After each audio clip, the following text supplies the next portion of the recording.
Buenos días, amigas, amigos. Estamos iniciando ya este viernes 16 de abril y bueno, las cosas siguen avanzando. El presidente electo mantiene reuniones, priorizan por lo que se ve el tema de la pandemia y claro, eso hay que enfrentar. El día de ayer conversaba con un médico amigo del Hospital Eugenio Espejo y decía, la verdad es que este momento es un momento tremendamente difícil. No podemos aceptar, porque ya no hay dónde, ni siquiera en las salas de espera, más pacientes. Se han tenido que suspender otro tipo de tratamientos, de cirugías, de todo, por la pandemia. Y entonces es un momento en el que la ciudadanía y las autoridades tienen que o tenemos que eh, hacer esfuerzos porque esto no avance, ¿no es cierto? El presidente electo, por otro lado, es algo que es una buena noticia para todos y comentábamos con el presidente de Fundamedios, César Ricaurte, sobre la derogatoria de la ley de comunicación. Esa es una gran noticia. Siempre dijimos que la mejor ley es la que no existe en temas de comunicación, pero la estructura jurídica obliga a tener un ente regulador, a tener alguien donde se inscriban, donde, claro, donde esté la legalidad. Entonces, la propuesta, y así hemos conversado con César Ricaurte, es no a la ley de comunicación, sí a una ley de libertad de expresión. Y esa ley deberá ser tratada, obviamente, por la Asamblea Nacional, deberá ser planteada, y el señor presidente electo ha dicho que lo va a plantear los primeros días de su gobierno, o sea, después del 24 de mayo, entiendo. Luego los temas del municipio, y los temas del municipio están candentes. Yo creo que bueno, el alcalde sabe, ya se presentó, los concejales le han planteado lo que ellos creen, hay procesos que se pueden iniciar y eso ya veremos, o sea, ya veremos cómo se resuelve, pero lo que deben estar conscientes tanto alcalde como concejales de los dos grupos, diríamos así, el grupo correísta que sostiene al alcalde y el otro que le exige que se vaya, es que la ciudad está paralizada por temores, claro, ¿quién asume responsabilidades? Y eso no es bueno para Quito. ¿Cómo se decanta el tema político para el próximo gobierno? Y para eso hemos invitado, como Verónica nos anticipaba, al señor doctor Sebastián Mantilla, al doctor Juan Carlos Solines y al consultor Daniel Molina para que podamos visualizar lo que puede pasar. Así es que iniciamos saludando al señor doctor Sebastián Mantilla. Sebastián, bienvenido, buenos días. Una primera lectura ya a una semana, casi terminada esta semana ya, de los resultados del día domingo. Alguien me podría decir, no, son solo 5 días, pero se ha decantado, comienza como que a engranarse. El lunes de esta semana fue un lunes distinto, pese a que no cambió nada, diríamos así, la sensación fue distinta y la primera reacción económica, al menos el bajar el riesgo país, parece que es una buena noticia. Sebastián, bienvenido, buenos días. Buenos días, Francisco. Un cordial saludo, igualmente un saludo a Daniel, a Juan Carlos y a todas las personas que nos escuchan a nivel nacional y a nivel internacional. Bueno, yo diría que después de las elecciones, Francisco, no sé si Daniel comparten un poco la misma sensación que tuvimos muchos, y es la sensación de un gran alivio, porque yo diría que no sé si en buena parte de la opinión pública y también igual en buena parte del mismo electorado que participó muy cívicamente, pese a las dificultades, posibilidades de contagiarse, acudió cívicamente a las urnas del pasado domingo. Yo creo que fue una lección del pueblo ecuatoriano, la clase política, una lección de democracia. O sea, pese a las dificultades, pese a los problemas que han existido con el anterior gobierno, a la situación de corrupción, mala gestión de la pandemia, mala gestión de la crisis económica, vea usted que buena parte de la ciudadanía asistió Yo pensaba que el nivel de ausentismo podía ser mucho mayor, pero se mantuvo de alguna manera en un porcentaje hasta cierto punto, digamos, manejable. Por ejemplo, en la primera vuelta el ausentismo fue del 19% y en la segunda vuelta bajó al Ujú. 17,38%. Pero yo diría que fue una lección de democracia, de civismo, de decir no al odio, no a la venganza, no a la revancha, y vamos a construir un país, digamos, diferente, donde la unidad, donde la democracia, el respeto a la institucionalidad, el respeto a la opinión del otro, sea de alguna manera un elemento clave, un pilar clave para hacer una nueva gestión de gobierno. Y creo que eso, de alguna manera, en torno de eso se identifica la candidatura de Guillermo Lasso. Así es que yo celebro que a la final, Ujú. digamos, haya llegado a la presidencia el señor Guillermo Lasso. Las declaraciones que hizo el pasado domingo también fueron en ese mismo sentido, con mucha modestia, asumiendo con mucha alegría, con optimismo, el nuevo reto que se le presenta, que es en realidad muy duro, muy difícil en distintos campos. Ahí lo importante es de que no solamente se piense en un tema de gobernabilidad, de posibles Ujú. alianzas, solamente en la Asamblea para aprobar leyes y demás, sino aprovechar para de una vez iniciar un proceso no tanto de gobernabilidad, sino de gobernanza y de acuerdos en torno no de una agenda política, sino una agenda de desarrollo del país, una Claro, pero agenda de desarrollo. ahí me parece que es importante entonces, y quiero saludar a Daniel Molina. Daniel, lo importante es, si bien Sebastián dice, más allá de los acuerdos políticos y eso, hay que buscar una agenda nacional. Esta agenda de desarrollo, ah, la plantea él así, pasa primero por hacer estos acuerdos de gobernabilidad, unos acuerdos en la asamblea, que estructuren esa asamblea, pasan porque algunas de las leyes que están vigentes deban ser revisadas. Y yo comentaba antes de iniciar el diálogo esta oferta del presidente electo de derogar la ley de comunicación. Bueno, pasa también por estas cosas, Daniel, bienvenido. ¿Cómo vemos en cambio esta estructura, esta estructuración política de los acuerdos, más allá de estos principios base que dice, claro, Sebastián nos dice, esto debe ser lo primordial? Bienvenido nuevamente, Daniel, buenos días. Muchísimas gracias Ah, se nos... a todos, Sebastián, Juan Carlos, y a todos los que nos están escuchando en Radio Democracia. Buenos días. ¿Sí me escucha, Francisco? Sí, ahora sí, perfecto. Bueno, buenos días a usted, a todos los que nos están escuchando, Sebastián, Juan Carlos, buenos días. Aquí tenemos que tener claro algo, Francisco. La perspectiva del país está muy alta y estamos ahorita soñando en cuentos de hadas.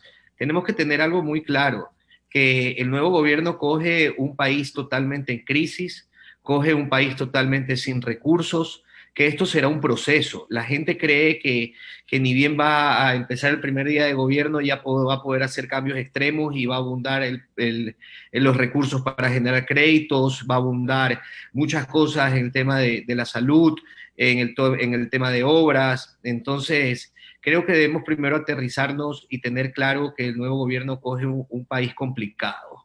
Y hacer un cambio radical de inicio va a ser muy difícil. Ojo, y es verdad, comparto con Sebastián, él va a necesitar de un consenso con muchas instituciones del Estado y de prioridad la Asamblea Nacional, una asamblea que no cuenta con una mayoría, que va a tener que buscar hacer consensos con agrupaciones políticas, ojo, consensos, no pactos, porque si cae en los pactos o en estos arreglos que miren hacia dónde nos llevó este gobierno, va a tener muchas más complicaciones y van a tener condicionamientos que eso le va a pasar factura a mediano y largo plazo.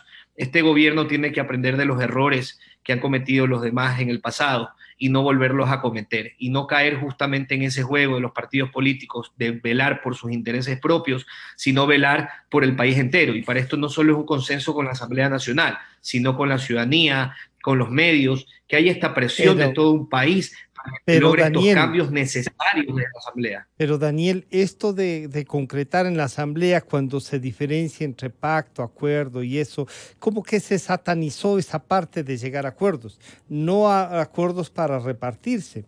Pero habría que diferenciar, Daniel, incluso que puede haber acuerdos para participar en el gobierno, que no deben ser satanizados y que entonces a muchos, por esta satanización, muchos de los sectores políticos quieren estar lo más lejos posible y se declaran de antemano ya opositores en algunos casos, pero no será en lo que ustedes mismos han dicho esta mañana, Daniel, la necesidad de aprender a manejar acuerdos políticos con objetivos claros y que se note esos acuerdos en la Asamblea, porque sí, no hay que ir al reparto del sector público, pero sí a acuerdos en donde incluso la responsabilidad administrativa debería estar presente, Daniel. Acuerdos, claro, de gobernabilidad. Veamos, mi querido Francisco, en muchos países europeos existen los acuerdos y justamente gobiernas con partidos, pero que siempre haya, obviamente, de gobernabilidad y administración correcta y de supervisión por las cabezas del Ejecutivo, ¿no? Para que no piensen que eso, como hemos estado mal acostumbrados a hacer cuotas de poder que se entregue a cambio de votos, cuando no debe ser así, sino obviamente que se hagan responsables de una cartera en la cual sea totalmente controlada y que sea calificada bajo resultados. Entonces creo que, como les repito, así muchos países europeos se manejan y hay un excelente control siempre y cuando den resultados claros y creo que, y transparentes más que nada, ¿no? Porque aquí ustedes sabían, hacían los pactos y nadie se enteraba hasta cuando después reventaban los escándalos de corrupción. Entonces, qué mejor que hacer público estos temas para que el país entero vea un manejo adecuado, correcto y sea la misma ciudadanía, ustedes, la prensa, que vigilen justamente estos acuerdos con espacios que manejen de más partidos especializados en esos temas. Un ejemplo, el tema indígena, pueden luchar por el tema ambiental, por el tema de la minería, con propuestas claras y apoyadas por todo el Ejecutivo. Claro, entonces al saludar al doctor Juan Carlos Solines, Juan Carlos, bienvenido. Esta visión tanto de Daniel como de Sebastián nos lleva a pensar en una mejor calidad de políticos y en una forma de transparentar, de actuar de mejor manera como políticos. ¿Estaremos ya preparados para esto o avanzará más bien la confrontación en virtud de diferenciarse desde el primer día de lo que pueda pasar, bueno o malo, o en algunos casos que sería pésimo, en intentar que se equivoque y le vaya mal al gobierno? Juan Carlos, bienvenido, buenos días. El micrófono, Juan Carlos. Buenos días, Francisco. Gracias. Un saludo a toda la audiencia y a Sebastián y Daniel. Efectivamente, creo que lo que ha dicho Sebastián y Daniel es muy cierto. Creo que lo duro empieza a partir del 24 de mayo, en donde a Guillermo Lasso le toca enfrentar una crisis de múltiples cabezas, ¿no? Porque tenemos en primer lugar y como prioridad enfrentar la crisis de la pandemia, que está en su nuevo pico y que es un pico mucho más agresivo. Yo creo que la ciudadanía todavía no llega a entender la magnitud de la gravedad de este nuevo pico de la pandemia. Y eso evidentemente con todas las consecuencias no solamente de dolor y de muerte, sino también de que enfrentamos una eventual paralización nuevamente del país, que tiene un impacto enorme en la economía y en la productividad. Entonces, creo que la crisis de la pandemia es la crisis económica que se viene arrastrando, el déficit fiscal, los compromisos que hemos adquirido con los organismos internacionales, la crisis política y evidentemente la crisis moral, ¿no? La crisis moral que sigue dando coletazos ahora con el escándalo de la red que involucra al Contralor y a otros funcionarios.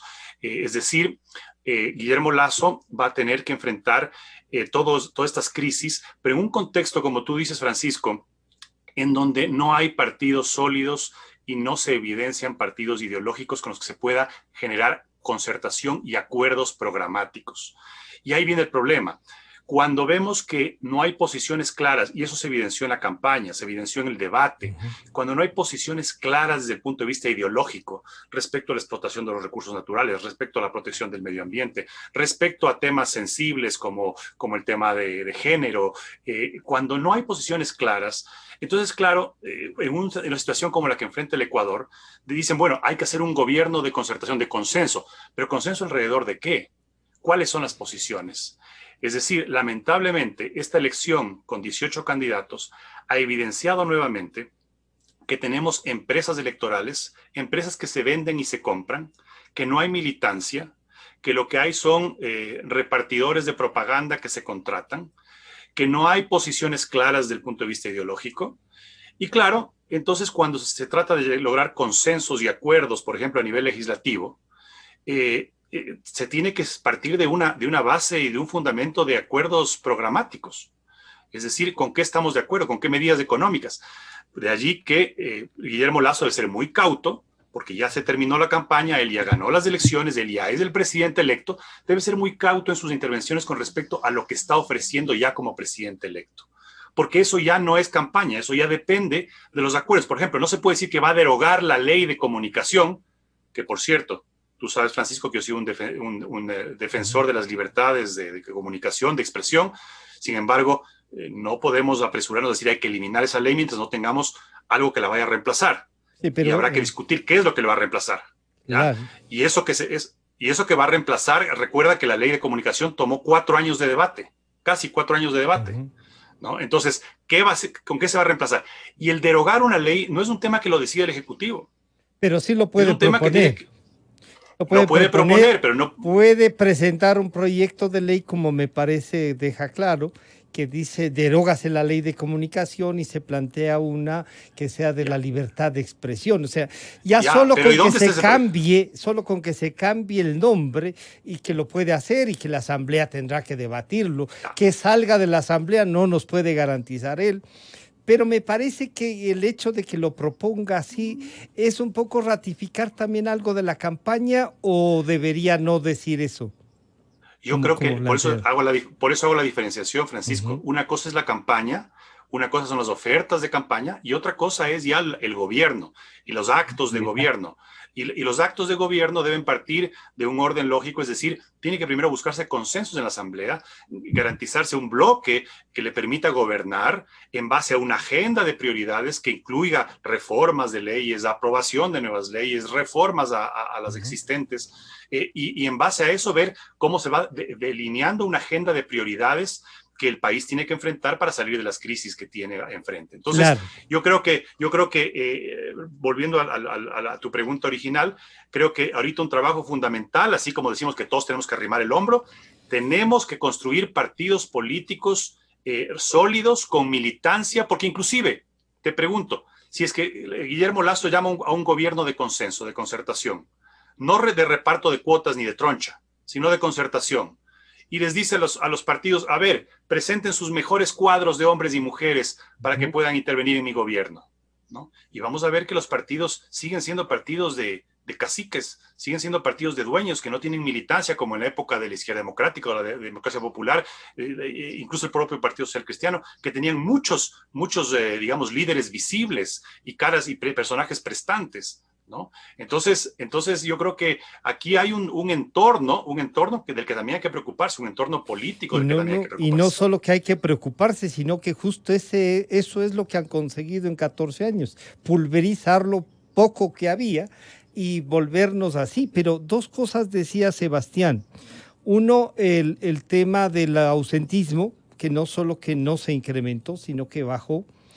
Y los nulos, si bien parece que no es un tema que convoque a la ciudadanía el ir a votar nulo, pero se enmarca en lo que acaba de decir Juan Carlos Solínez.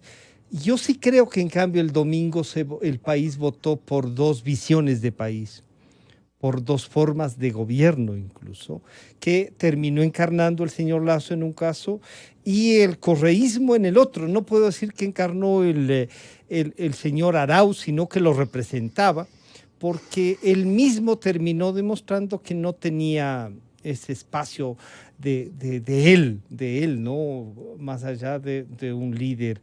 Pero entonces, estas cosas hasta que se construyan la democracia que queremos, hay que buscarle salida, Sebastián.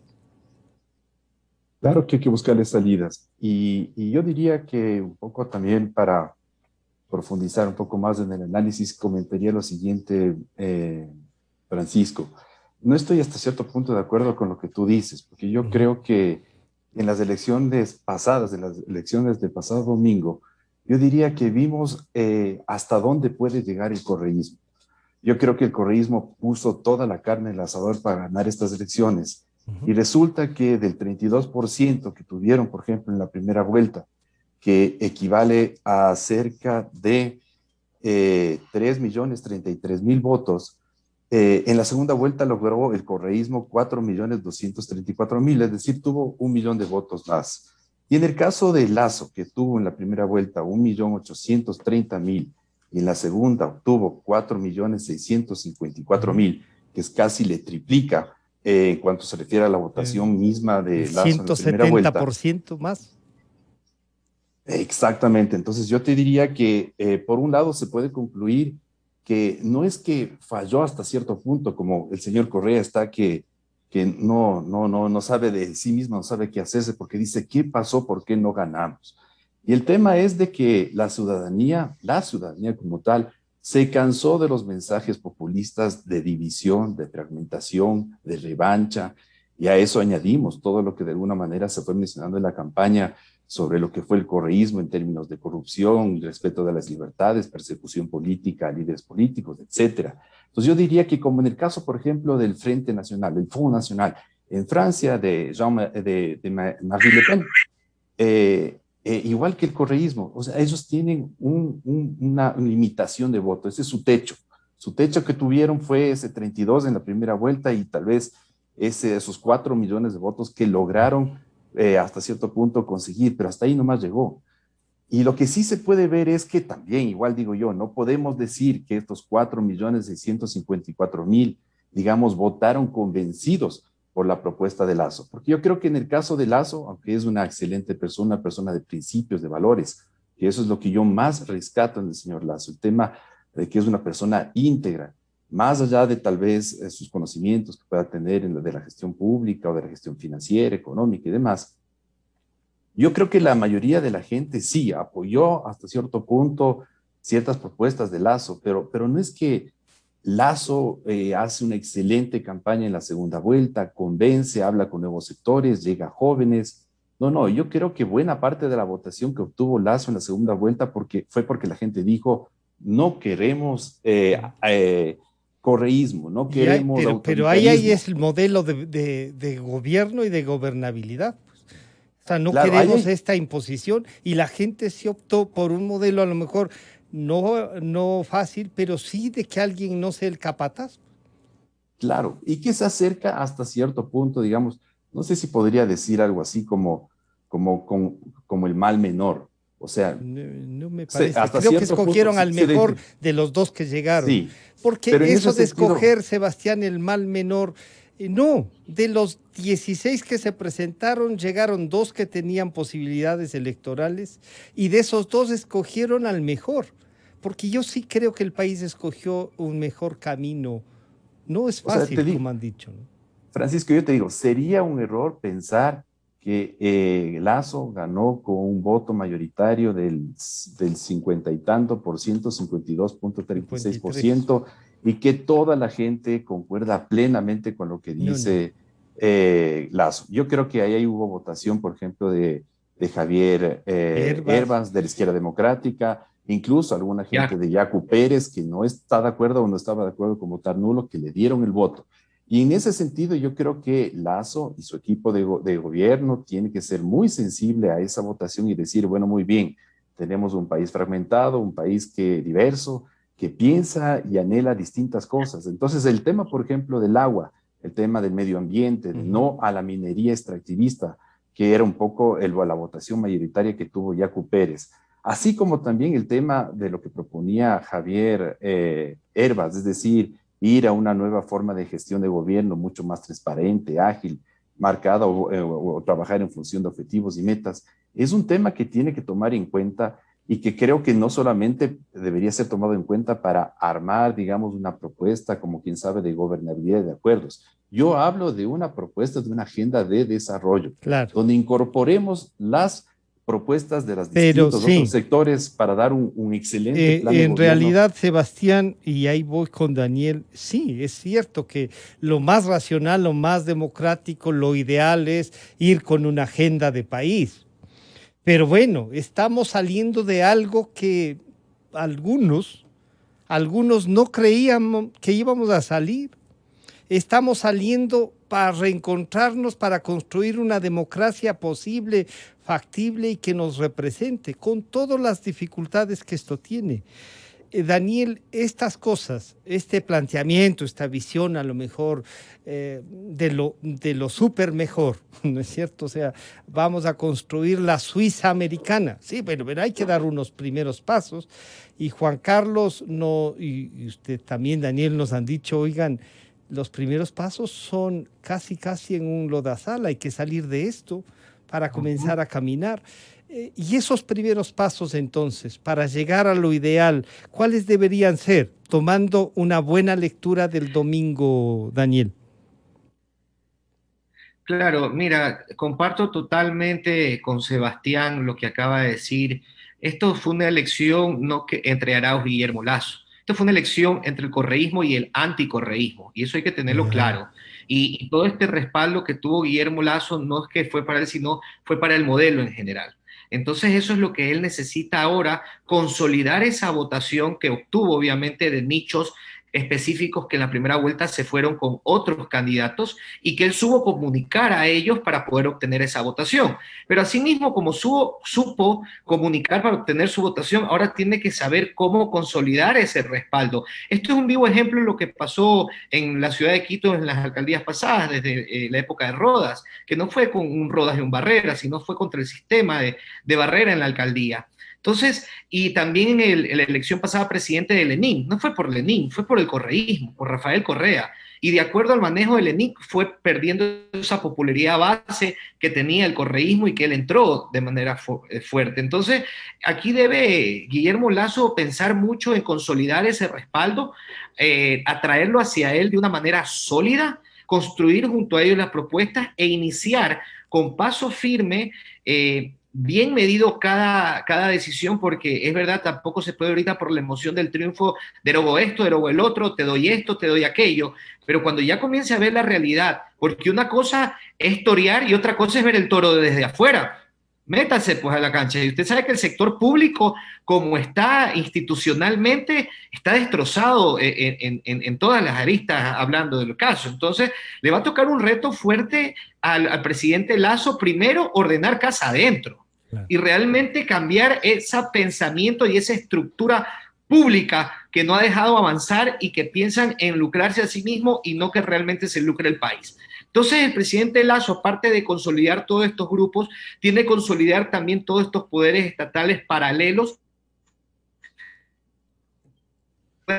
gobernanza, propóngase en beneficio a estos nichos importantes que construyeron con él esta segunda vuelta y estas propuestas que realizó. Yo ya vi, Francisco, y por eso te digo que sí me preocupo, que ya vi muchos comentarios que decían, pero van a vacunar los 9 millones en los primeros 90 días.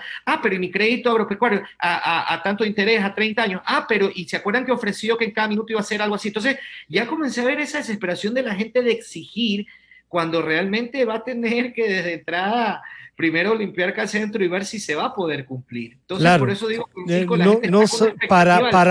para incrementar esta fiesta, claro, el gobierno actual y la actual asamblea, casi con los votos totales, incluidos los del partido del gobierno del presidente electo, votaron por una ley de educación que incremente el gasto en $1,000 millones y que dice que los profesores podrán jubilarse con 30 años de servicio sin límite de edad, sin tomar en cuenta los gravísimos problemas que tiene. Yo no estoy diciendo si esto es justo o no para los maestros, pero la responsabilidad de financiarlo no pueden dejarlo a un mes de asumir el poder. Entonces, hay estas cosas, hay estructuras de la administración pública que están montadas y que en estos 4 años han demostrado que son fuertes, que se han consolidado, son 14 años de correísmo, que va a tener que enfrentarlas. Y la lucha del correísmo va a ser eso, para que fracase, Daniel. Totalmente, nos han dejado con muchos candados que va a tener el presidente Lasso, como tener que poderlos abrir y pasar por ellos. Usted sabe, como lo acaba de decir, 14 años de dominio total desde la Asamblea y las demás instituciones que justamente han realizado muchos cambios en beneficio a ellos y que va a tener que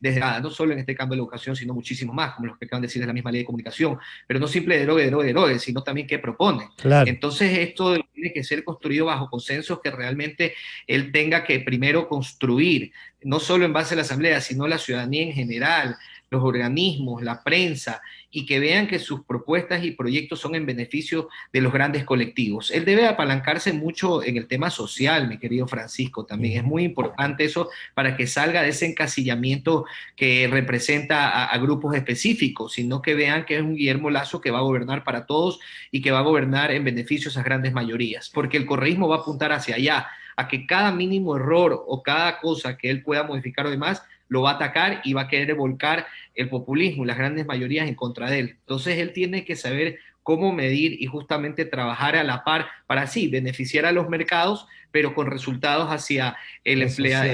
Lo social, que es la parte más. Entonces, Juan Carlos, planteado así el tema, Lasso va a tener que hacer un trabajo minucioso, recordar lo que planteaba su visión de país, ciertamente, pero también conjugar estas otras visiones y hacer de un país viable, esta base que nos dice Sebastián, el encontrar un camino conjunto. Pero eso no va a ser fácil porque los propios resultados electorales, Juan Carlos, demuestran que el correísmo, si es que lo dejamos en la primera parte, tiene poco más del 32% y se ratificaría lo que decían ese 64% de ecuatorianos que nunca más, decían así las encuestas, votaría por el correísmo. Y ahí estaba el caldo de cultivo para las otras organizaciones políticas y parece que termina recogiendo las del señor Lasso. Con estas condiciones, ¿qué debería entonces plantear? Ha hablado también el presidente electo de enviar ya una reforma tributaria y todo eso pasa también por una asamblea y hay gente que le plantea, en cambio, vamos a una consulta, pongamos en vigencia nuevamente la Constitución del 98, hagamos una operación mayor para incluso poder funcionar de mejor manera. Cosas como la de la Contraloría están ahí y habrá que resolverlas, Juan Carlos. Efectivamente, y yo creo que hay que partir del análisis o de la lectura que tú hacías, Francisco, respecto a lo que significan los resultados electorales. Y yo ahí tengo una lectura un tanto distinta. En primer lugar, ¿qué es lo real? Lo que realmente existe, lo que realmente existe desde el punto de vista político es un Lasso que obtuvo 21% en la primera vuelta, que fue su apoyo inicial, y que obtuvo 12 asambleístas. Con la coalición, junto con el Partido Social Cristiano, que obtuvo 18, llegarían a 30, ¿ya? Siempre y cuando se mantenga esa coalición. Recordemos que hubo una coalición con Suma la elección pasada que no duró ni un mes, ¿no? Entonces, y sabemos también que el Partido Social Cristiano tiene su propia agenda. Entonces, bueno, pero partamos de esa premisa, ¿no?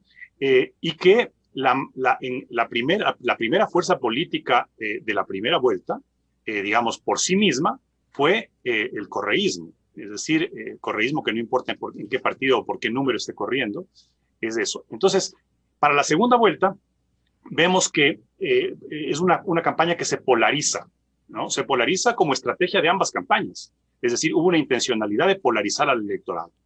Y entonces, claro, polarizado el electorado, la gente tiene que votar por uno de los dos. Ya, por eso no prosperó el nulo.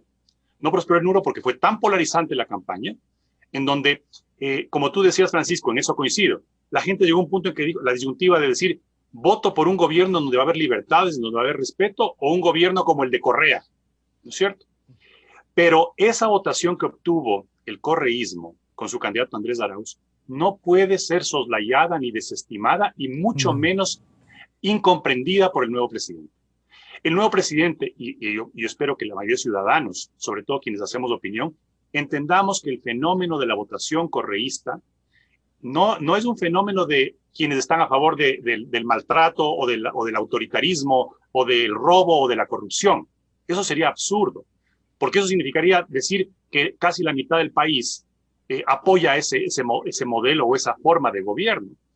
Ahí detrás hay un tema mucho más profundo, un tema ideológico, porque es un modelo el que encarna el correísmo. Es más, mucha gente que votó por Arauz seguramente no está de acuerdo con Correa, o piensa que Correa actuó mal, o que piensa que Correa dejó que se le desborde la corrupción, y sin embargo sigue votando por ese modelo, porque ese modelo encarna, y tal vez la expresión más ideológica que tenemos en este momento en el país es justamente esa, la que se dio en la segunda vuelta. Más allá de la polarización, hay una expresión ideológica. Es decir, la gente, ese 47% que votó por Arauz, cree en un modelo. No son borregos. No son borregos. Creen en un modelo que tiene varias connotaciones con respecto a varios temas del manejo del Estado. Mientras que por el lado de Guillermo Lasso, lo que hay es un voto mayoritario, evidentemente, que le permitió ganar las elecciones, un voto que busca un cambio, que busca un golpe de timón, y que está muy esperanzado y que tiene mucho optimismo, ¿no? Por eso es que se refleja en el ambiente en este momento el optimismo que existe, ¿no? Frente a un cambio de un golpe de timón. Decir que hemos tenido 14 años de correísmo es relativo. Yo pienso que no se puede juzgar al actual gobierno que está terminando como un gobierno correísta. De origen correísta sí, pero es un gobierno que la historia sabrá ponerlo en su lugar, porque ha hecho cosas muy importantes justamente para cambiar ese modelo correísta. Lo que no se puede es desconocer que el hecho de que el señor presidente Moreno haya asumido la presidencia, o sea, no dejar que ser sustituido por el vicepresidente que ahora está preso y haber abierto las puertas para la democracia, eso es un tema que no solo la historia, el análisis va a tener que reconocerle, pero eso no significa, mi estimado doctor Solínez, que el 70% de los que han estado en esta administración, podemos ver los roles de pago, el 70% de la mayor parte de las autoridades que han acompañado estos 14 años a ese modelo de gobierno, y por lo que yo creo han seguido pasando cosas como las que han pasado, son del correísmo, son correísmo puro. Sí, pero más allá de las personas, Francisco, el gobierno en sí mismo no ha seguido digamos, de la línea correísta que vivimos durante los 10 años anteriores.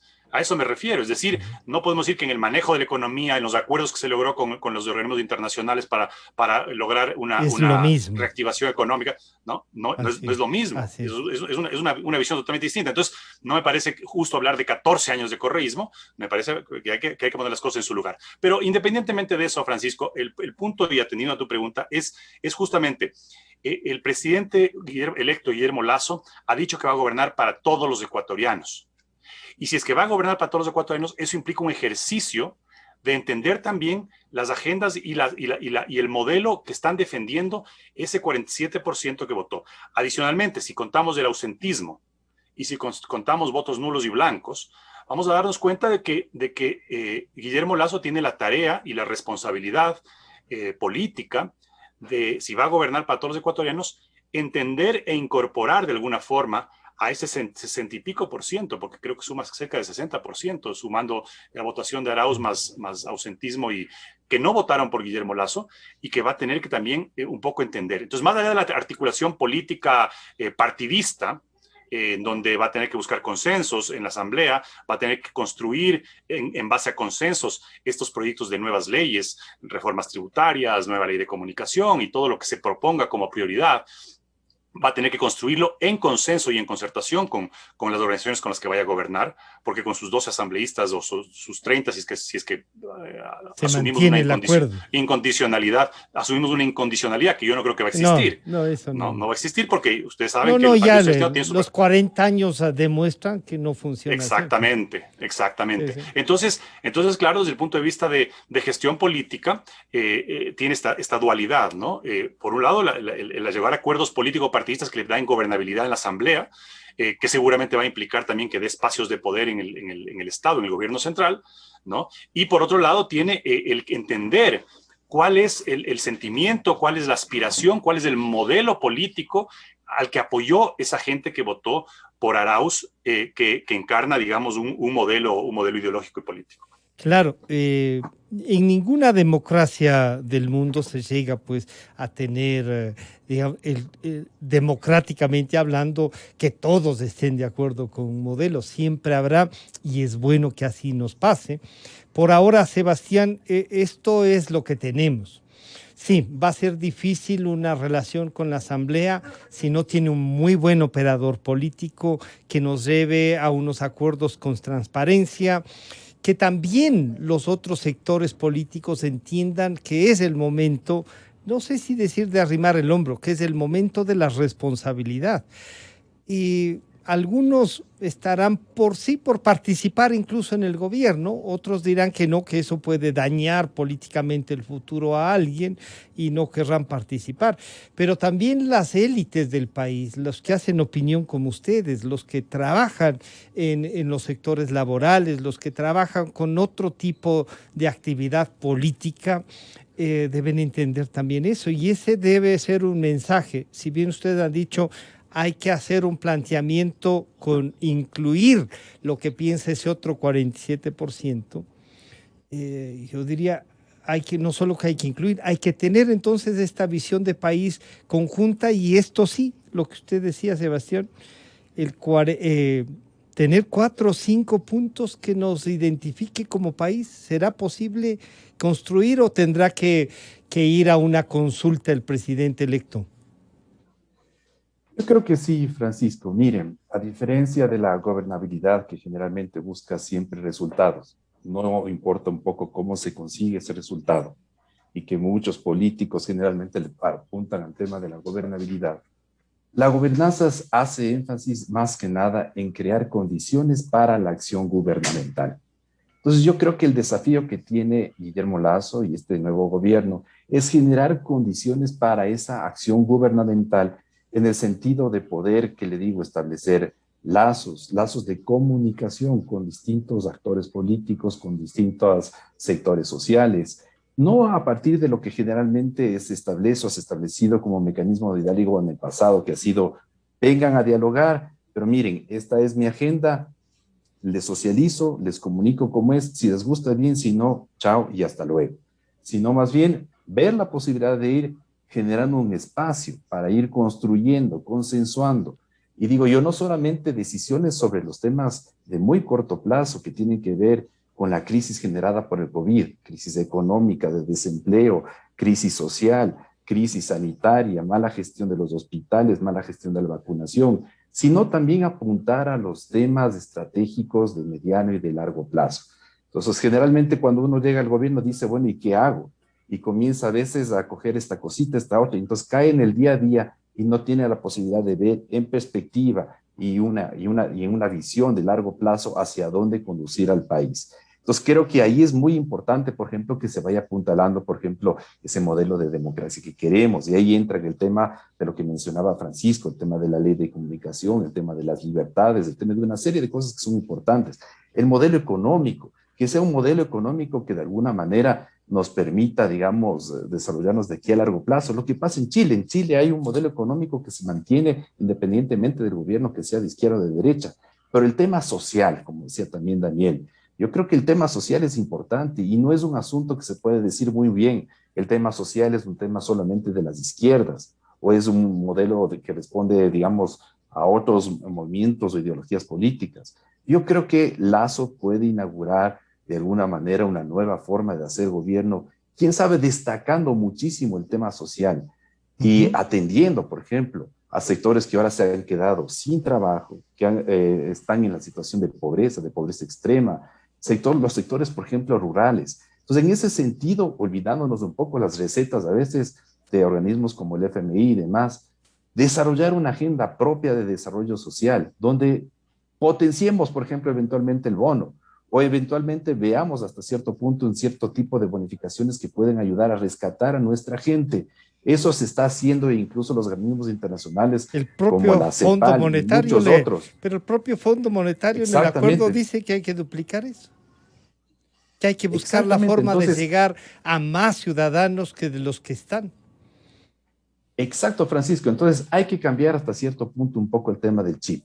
No vayamos a hacer un gobierno como el de Macri, no vayamos a hacer un gobierno tal vez como otros que no pueden ser un buen ejemplo, pero sí vayamos haciendo una cosa diferente, contundente, efectiva. Y ahí es importante también el señor Lazo, que escoja muy bien a su equipo de gobierno. Gracias, muy bien a su equipo de gobierno, porque miren, en los casos de las administraciones locales, el caso, por ejemplo, de Mauricio, eh, el ex alcalde de Quito, de Mauricio Mauricio Rodas.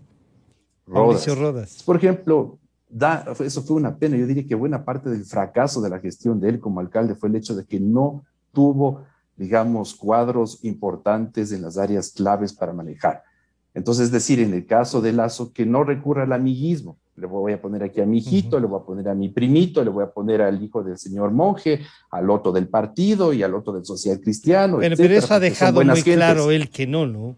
Ya, pero yo menciono y Eh, subrayo, porque generalmente tendemos a eso, Francisco. Busquemos los ya. mejores cuadros que tiene el país para que se hagan cargo de la cartera de finanzas, la cartera social, la cartera clave, por ejemplo, que tiene que ver con el tema agrícola, con el tema del desarrollo productivo.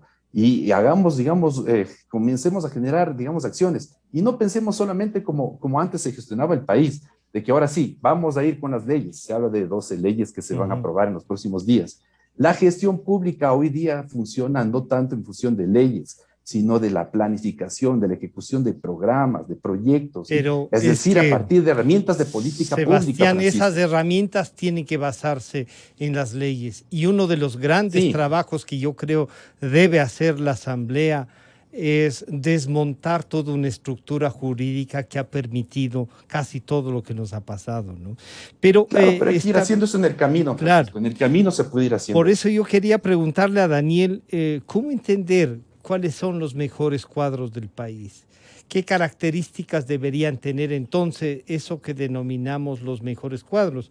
Algunos de los cuales no les gusta mojarse el poncho porque, claro, dicen, oiga, ni bien me nombran, van a disparar. ¿Qué significará entonces los mejores cuadros que puedan mojarse en este camino, Daniel? Primero hay que cambiar ese concepto que erróneamente la gente tiene. Bueno, la justifico por todo lo que hemos venido pasando, que el ocupar un cargo público o inmiscuirse en la política es sinónimo de corrupción o sinónimo de algo malo, cuando la política es la razón del servir. Ujú. Entonces creo que primero cambiar esa mentalidad de la gente y que vea que este es un gobierno totalmente distinto y que se ha seleccionado los mejores cuadros por su pasado, por quienes son, por qué han realizado, por sus méritos, no porque sea el hijo del amigo o esta cuota se la debo a tal movimiento que me apoyó y tengo que dársela y ponga ahí cualquiera.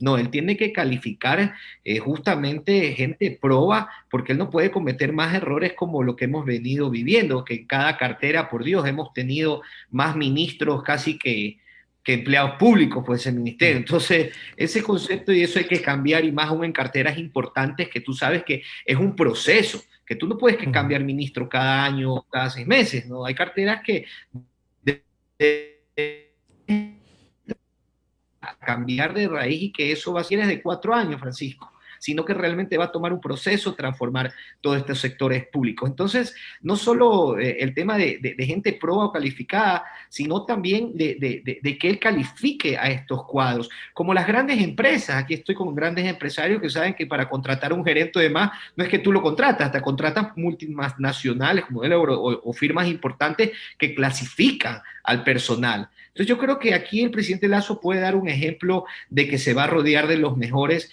justamente predicando y haciendo adecuadamente y demostrando a la ciudadanía que ha tomado muchas medidas para poner cada uno de los cuadros y más aún en las carteras importantes que sí se necesita cambios extremos y se necesita de personas que más que estén ligados a la política, estén ligados al conocimiento de transformación de cada cartera que representen, Francisco. Y a veces algunos pueden pensar que llegar a buscar gente que no tiene a lo mejor esta misma visión de país o políticamente comprometidos, también deja disperso un gobierno. ¿Eso no pesa, Daniel?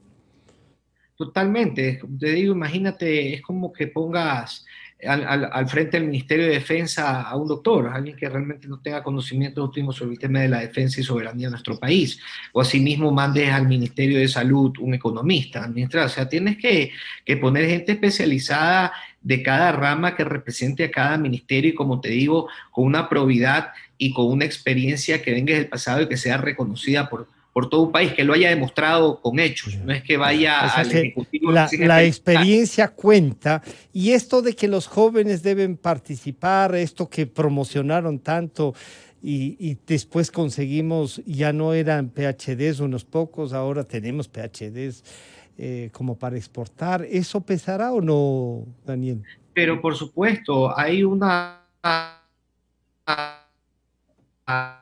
actitud muy preparada, óptima para ocupar cargos públicos en conjunto de la experiencia y de un gobierno que juegue no solo con las edades, sino con los géneros. Hay mucha gente preparada, no solo y necesariamente tiene que ser de mayor edad, sino jóvenes, mujeres, de los mismos LGBTIs, que representen a estos nichos y organizaciones importantes que vayan a luchar por todo esto que han venido luchando durante años. Entonces, acordémonos, Francisco, que la captación de votos de Lazo en una segunda vuelta fueron justamente estos micronichos importantes que necesitaban una propuesta clara hacia ellos y que el gobierno de Lazo en una segunda vuelta supo comunicar y también les ofreció justamente trabajar en conjunto en sus proyectos. Y junto a ellos tiene que trabajar de la mano para que estos proyectos se hagan realidad. Juan Carlos, esto es entonces un reto que pasa por intentar estructurar una asamblea con acuerdos, con una base de acuerdos, pero también el gabinete va a tener un mensaje y ese mensaje no necesariamente pasaría por tener una representación política, sino más bien una cosa de técnicos, de ciudadanos comprometidos con prestigio. Este será entonces el tinte de un gabinete del presidente electo, Juan Carlos. ¿O qué mensaje debería darnos con esos nombramientos? Sí, Francisco, yo quiero construir un poco sobre lo que ha dicho Sebastián y lo que ha dicho Daniel, con lo que suscribo total y absolutamente. Pienso que hay que partir de la premisa de que Guillermo Lasso tiene al frente ahora, cuando inicie su gobierno, un tema de alta cirugía política. Alta cirugía política.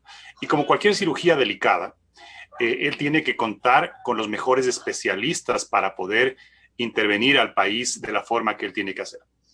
Eso implica necesariamente que hay un equilibrio entre sí, juventud que encarna nuevas ideas, sobre todo, el manejo de nuevas herramientas. Por ejemplo, ahora tenemos tecnologías como Big Data, como Analytics, blockchain, que están probando ser herramientas fundamentales para la toma de decisiones públicas, porque utilizan una gran cantidad de datos, analizan de manera muy sofisticada situaciones sociales, situaciones económicas, situaciones políticas, incluso a través de la inteligencia artificial. Entonces, que venga gente con nuevas ideas innovadoras para introducirlas en la administración pública y hacer una administración pública más dinámica, tiene que ser, digamos, equilibrada con la experiencia. Recordemos que la administración pública es una profesión, Francisco, como la economía, como el derecho, como la sociología, como la psicología, es una profesión, hay una carrera y también hay una carrera en el servicio público. Entonces, cuando vemos en países con democracias más desarrolladas, vemos los candidatos, son gente que ha tenido una trayectoria en el servicio público, que se ha ido probando en el servicio público, que ha ido demostrando honestidad y capacidad en el servicio público para optar por las primeras magistraturas, sea de una ciudad, sea de un país. Pero resulta Bueno, que aquí, pero esto, ¿no? Estamos... pero Juan Carlos, en esta elección teníamos a uno que ha estado 14 años, en realidad, 14 años, aunque 3 y medio de ellos en comisión de servicios sin sueldo, pero los otros en una variada función, el señor Arauz. Y el señor Lasso también ha participado, más allá de ser de banquero, de haber generado ese banco, también tiene una trayectoria. En ese sentido, los dos. Ahora, si revisamos el resto, incluso en la Asamblea, ahí sí les doy la razón. A eso me refiero, justamente sí. a lo que comentaba. A lo que como comentaba o nos traía a recordar Sebastián, el caso Rodas, ¿no? El caso Rodas fue candidato a la presidencia, fue una persona que apareció de la nada, ¿no? Que a través de marketing político se lanzó a la presidencia de la República en el 2013, obtuvo casi un 4%, menos del 4%, y inmediatamente al año después se lanzó a la alcaldía y ganó la alcaldía de Quito, y miren los resultados, ¿no? No tenía una estructura política, no tenía un equipo de trabajo, no tenía experiencia en el manejo público, ¿no? Pero el marketing político se impuso, y ahí tenemos las consecuencias. Ahora en esta elección presidencial hemos tenido también algunos candidatos que deben demostrar sus ejecutorias antes de seguir aspirando a puestos digamos, protagónicos, porque creo que hay que construir una carrera política, hay que demostrar prestancia, hay que demostrar conocimiento y hay que demostrar honestidad. Entonces, para no repetir la historia, para que no se imponga el marketing político por sobre la estructuración de partidos, de liderazgos sólidos, de una trayectoria en el servicio público, entonces creo que Guillermo Lasso tiene la gran oportunidad de conformar un gabinete equilibrado, ¿no? Como decía Daniel, en donde se conjugue esta juventud, estas nuevas ideas que refresquen la administración pública, pero con conocimiento detrás, con formación detrás, y la experiencia, porque, por ejemplo, Guillermo Lasso va a necesitar operadores políticos. Si estamos hablando de una situación de difícil gobernabilidad y de grandes problemas que hay que enfrentar, entonces, operadores políticos a nivel del Ministerio de Gobierno, a nivel de la relación con gobiernos locales, a nivel de la relación con la Asamblea Nacional y con los bloques legislativos. Es decir, ahí no se puede improvisar. Ahí no se puede improvisar porque los errores o los pasos en falso que se da a nivel de político, a nivel de alianzas, pueden marcar su gobierno, ¿no? Igual, no puede haber traspiés en ministerios críticos porque pueden marcar inclusive ya un ánimo de la gente, optimismo que existe en este momento, digamos, algarabía que existe en este momento, puede desinflarse y puede perder popularidad rápidamente, ¿no? Entonces Lasso tiene que cuidar eso. Tiene que cuidar eso, sí. Yo les quiero agradecer, pero además comprometerles a seguir este diálogo, porque a medida que vaya avanzando las propuestas del presidente electo se podrá ir visualizando las cosas que ustedes han analizado. Y claro, con Juan Carlos está pendiente una cosa, que es el informe que parece que sí influyó lo que pasó en el 19 en Quito. Sí influyó y valdría la pena reflexionar sobre eso. Está pendiente, Juan Carlos. Y Francisco, eso, bien que lo menciones porque creo que parte de las decisiones que tenga que tomar Lasso van a ser partiendo de un hecho que fracturó al país, ¿no? Porque vaya la polarización, fracturó al país. Fracturó al país y pretendió también ser usado en la campaña, pero también se cree, y eso es bueno conversarlo, y creo que vale la pena porque eso va puliendo. Quiero agradecer a Juan Carlos Solínez, a Sebastián Mantilla y a Daniel Molina. Muchísimas gracias por acompañarnos. Un buen día. Gracias, igualmente. Gracias, un buen día. Bueno, han estado con nosotros Juan Carlos Solínez, Sebastián Mantilla y Daniel Molina. Enseguida volvemos.